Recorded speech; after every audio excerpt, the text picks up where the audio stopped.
All right. I was thinking about that yesterday and today, and I didn't know which direction I wanted to give or go with the testimony. And I thought, I don't often share my Jesus journey as far as when I became a believer. And the reason for that is because I feel like I was saved from the world of drugs. I was saved from the world of divorce. I was saved from, so I feel like I don't have a Jesus testimony of coming out of darkness into light. And then I realized that's probably the greatest testimony of all, because the reason I was saved from all that is because at 5 years old, I had a real encounter with Jesus. And I still remember it, like I still get goosebumps. Why though? Because at 5 years old, you should be able to hear a Jesus story and think, wow, that's cool. Yeah, I want to believe, like I look at my 5-year-olds, they were raised in the church when they were 5. And so I look at my 3 children that way. And then I see my grandchildren are being raised the same way. I thought, why is it still so, you know, such a deep connection to that 5-year-old? And it was when I started doing this personal development work, that I was a counselor before that, but it was the age of 35 that I really experienced what it meant to change dramatically. But I was 5 years old when I accepted Jesus and didn't realize that even at 5, there'd already been so much trauma in my little life that this message of this man, as I'm going to describe to you in the very first story I ever heard about this man called Jesus, became something I never, ever let go of ever again. And to this day, it's still that little girl that really feels him and knows he's always there no matter what. So what happened was, by the age of 5, I'd already been tossed around between 2 countries. I was born in Belgium, and I had one set of grandparents in Belgium, and I had one set of grandparents in Italy. And I'd already been tossed between the two because my parents, not being responsible, had to both work and weren't able to take care of me. So I also, by the age of 5, had heard the expression from my mom that you should have never been born. And I'd heard that several times. And it's funny because I heard it from her as something negative, but from my grandma, she used the exact same words. And I share that because perception is everything. And my grandma used the exact same words, but she meant it, thank God, right? My mom meant, like, you should have never been born because we can't handle having a child right now. Whereas my grandma was saying, thank God you were born, right? But the exact same words were being used. So how does, a child before the age of 5 already have that sense of abandonment? And by then there'd already been some abuse. And so I remember the first time we ever went, I don't remember being Catholic, but I know our whole family was Catholic. And as the story goes, apparently these 2 people every Sunday, around that lunchtime time, would come around to my grandma's house and knock on the door and tell them about this new church in town. And finally, my grandma was one of those Italians that if you came to the door and there was food on the table, you were invited. And so as I remember the story, as I was told the story, it was finally my mom said to these 2 people, if we come to this new church in town, will you stop coming here?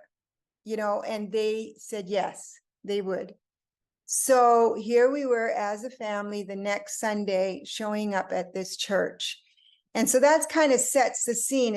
I was 5 years old before I ever entered a church. And I'm not going to tell you my age now, but, over 50, a little bit over 50, quite a bit over 50. And I have never stopped going because that was my safe place. The first message I ever heard, I think, is what still determines how I live life today. I'll never forget, we were, the children were all dismissed from the service, and we went downstairs and we were sitting on this round carpet. And it was in the days of the, flannel board thing where they put up the pictures as they told the story. And I see some people nodding, so you've had the experience. And that's how they told stories. They would build it. And the story, the very first Bible story I ever heard was of Jesus being in a very large crowd, and he was the important adult in that crowd. And everybody was quiet and listening. And so I saw the crowds, and they built the story up. And then I saw something that they said these little kids were trying to run through the crowd to get to Jesus. And I didn't know what disciples were, but I understood these were big, burly men that were grabbing the kids, and they looked angry. That's what I remember. And the picture seemed to fit. And here I was 5 years old, and something happened inside my stomach in that moment, and I felt fear. So I'd already experienced children should be seen and not heard. You shouldn't have been born, so you really don't have rights to just show up. And you definitely don't interrupt adults. That was well ingrained, and I was only 5. I look at these kids today that you have to say, just a minute, you have to explain to them that they can't interrupt. I mean, I don't know. The way I grew up, if you did interrupt, it wasn't this nice, calm down. It was corporal punishment, So I got this fear in the pit of my stomach, and I thought, oh, they're interrupting the most important person, the adult in the room, and they're about to get a beating. And what I didn't expect was the next picture to go up, where the man that was addressing the crowd stopped and looked at these men and told them, stop, let the kids come to me. Let the little children come to me. And suddenly, like, it had my attention, and I was like, what is going on now? They're really going to get in trouble because they weren't able to get them out of there fast enough. Now this man, you're dead, kids. That's what went through my head. And in a little 5-year-old body, I was just full of fear. And all of a sudden he said, let them come to me. Come on, bring them up here. And the next picture I saw is that they were all sitting, and he was directing. He forgot about the thousands, the big, big crowd. And he directed his attention to them. And he started talking to the crowds. And now, and the other thing that I saw was these men got in trouble from him, not the kids. That was a new concept. And I think the thing that meant the most to me is he suddenly made them the most important people in the room, the most important people in the crowd. And he actually said, unless you become like them. Now, remember, like them was being noisy and running, all of which is not allowed in an adult place, And he said, unless you're like them. And I think that was the first time that a message went so deep inside of me that I can show up anyway, in any way, and he will always accept me. And that was not part of my human experience. And I'd love to say that everything changed then, and my human experience became a beautiful walk. It didn't. All it did, though, was, I love when people say, well, I know what you mean, but Jesus is your crutch. He's more than my crutch. He's my bed. He's my crutch. He's my hiding place. He's my counselor. He's the person I run to, and so if he was only a crutch, that would not be enough. So I love when people say that, because I say, oh yeah, when my legs are broken, thank God he's my crutch. When I feel my heart is sinking, he's my hope. But that's where I got that message, is that no matter what happens to me, he'll always be there. And I think it was at the age of 5 that I realized from then on, with the abuse that happened, the abandonment that happened, the still feeling like I should have never been born, there was a call deep down in my heart that I want every kid in this world to know that they can laugh, because laughing wasn't allowed at my house either. That was silly, and we weren't allowed to be silly. And so, but you can laugh. And I started working with children early on, and then I moved on to the adult world because I figured if I could fix the parents, maybe the children had a better chance. So we moved into marriage ministry instead of just kids. And but that story I share of my Jesus encounter, because it is still the encounter I have when I feel like I want to quit. Like, okay, they don't understand. Like, forget it. I just want to go. Or when I feel beaten up, and when I feel like people aren't accepting, I've been asked to leave churches. I've been, told that maybe my style of counseling is new age. And, I've had all those experiences. And for years, that's basically what we did. We worked in the new age movement and gave them Jesus, gave them first what they needed, which is what they wanted. And that was personal growth. I came out of the Dr. Phil era when he wasn't a personality on TV, but he did these experiential programs. And so for me, it was like, let's meet them where they're broken. Let's meet them where they're searching, and then give them, what did you guys call it today? Osher, I loved your speech today about give them the water that they'll never thirst again. But first, meet them where they're at. Jesus met that woman at the well where she was, so Oshawa, yeah, that once we learn, we've got to be given that drink. And so my Jesus experience is somebody gave me a drink at 5 years old and helped me see that no matter what I did, it would never, ever, ever, if my dress was dirty, it was okay. I could show up. I couldn't show up in my mom's presence if I'd stained my dress, or if I didn't, look exactly right. And so, or if I didn't do exactly right. And, I grew up also, the only thing that pleased my mom so I became a pleaser for acceptance. And the only thing that pleased my mom was my academic. I was really good at school. And so that pleased her. But it was probably about the 4th grade that I learned that even 99 out of 100 wasn't going to cut it. And so when I had that experience, that I won the whole school competition in math, and I got 99 out of 100, I brought home the certificate. I brought home the star, or whatever it was they gave me, the ribbon. She looked at the exam paper and saw the one red X, and she goes, how could you have got that wrong? And so I kind of want to leave the story though on a high, because out of that is the reason I do what I do. But it wasn't until the age of 35 that I discovered personal growth. I discovered what it meant to change our perspective, and that we can rewrite our story.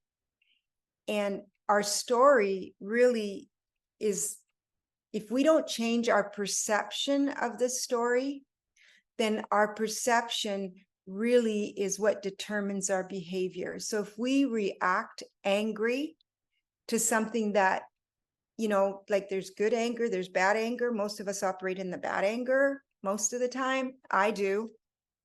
And so I had to realize, and it was then, I was 35 years old, and that memory, I'd forgotten all about that test, but my inside self had not forgotten, because nothing was ever good enough. In the way I was raising my kids, I always found that one thing that was wrong. My husband and I always he ended our fights with, let me know when it's good enough for you, okay? And I'll be back.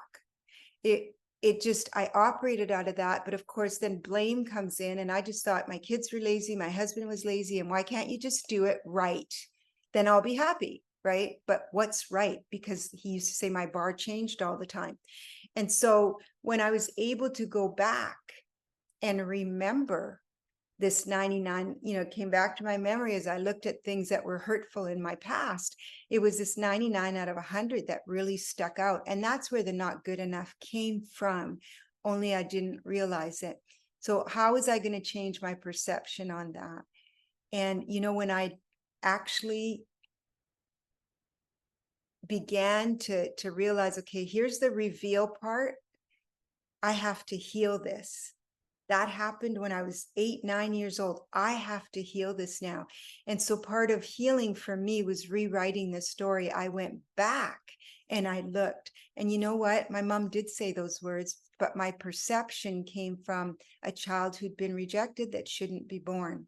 What she was really saying was, I am so sorry you got that one wrong. Because you see, the night before, I could get her attention if I needed to study. And so then I could have her all evening, but it came around to bedtime and she knew I wanted to win this prize.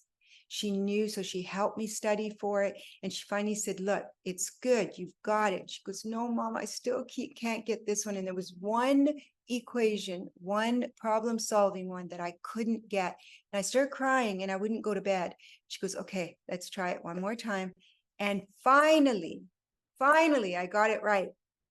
And so we went to bed. Right. So now I got like everything great. Guess which one I got wrong that next morning?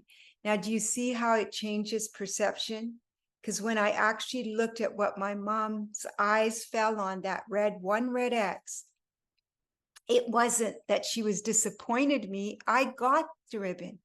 She was just so hurt that I cried over that one. Now, how hard was it to forgive her? Right. And how do I use that? Am I done? Like, did I use up my 10 minutes? I didn't set my clock. Clarissa, do I have another minute? Okay. Okay. So I want to end with so I was able to forgive my mom. How does that make a difference now in my life? Well, you see right now in my life, how it makes a difference is when I feel somebody isn't doing their job or doing something good enough, I have to change the story. So watch, I practiced this one day many years ago, and now it's part of my daily living. It's how I live, no matter who I'm in relationship with, or even if it's a stranger. So I still tend to have that, can't you just do it right? Like the first time, like, why do we have to keep redoing this? Like, I still have that. Right. So now I quickly, though, retrained my brain. I was standing, this was years ago when I first thought, okay, I can't keep feeling this way and think it's okay. How do I retrain my brain that it's okay? People make mistakes or people aren't having a good day. And I remember being in a lineup at Safeway or at Walmart or something. And this woman, she was young, or maybe early 20s. And she just was not moving. Like, there's a lineup, get it together, like punch those numbers, like don't be like, and she just seemed in a daze. And I thought, and I kept getting angry and angrier. And finally I said, really? And the woman in front of me heard, and she says, I know, right? And I thought, get it together. Some of us have a life, right? And so as my turn is coming up, the Lord kind of just convicted me and he goes, rewrite this one, rewrite it. And I thought, what if she's a single mom?